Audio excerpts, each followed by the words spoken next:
एक समय की बात है, एक छोटे से गांव में नीला नाम की एक युवती रहती थी। नीला की एक विशेषता थी कि वह अपने हाथों से चीजों को जादुई रूप दे सकती थी। वह जिस भी चीज को छू लेती वह सुनहरा हो जाता। नीला के इस अद्भुत कला की चर्चा पूरे गांव में थी, लेकिन उसकी इस कला के कारण उसे कई बार मुसीबतों का सामना भी करना पड़ता था।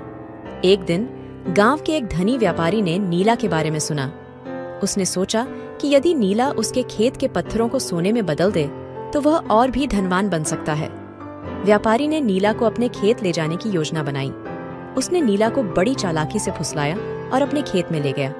व्यापारी ने कहा, तुम जो कर सकती हो वह अद्भुत है। क्या तुम मेरे खेत के पत्थरों को सोने में बदल सकती हो?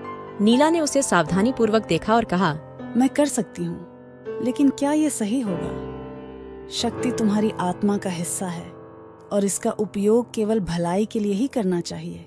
अगले दिन नीला ने व्यापारी के खेत में जाकर सभी सोने को वापस पत्थरों में बदल दिया। व्यापारी हैरान और क्रोधित था, लेकिन नीला ने उसे बताया कि असली धन लालच में नहीं है। नीला ने उसे सिखाया कि सच्चा धन उन चीजों में होता है जो हमें खुशी देती हैं और हमारे दिल को समृद्ध करती हैं। उस दिन के बाद नीला ने अपनी शक्ति का उपयोग सिर्फ गांव के लोगों की मदद के लिए किया। उसने बच्चों के खिलौने, किसानों के औजार और बीमारों के लिए दवाइयां बनाईं। और इस तरह नीला ने न केवल अपने गांव को समृद्ध बनाया, बल्कि उसने सभी को यह सिखाया कि सच्ची शक्ति उसके उचित उपयोग में है।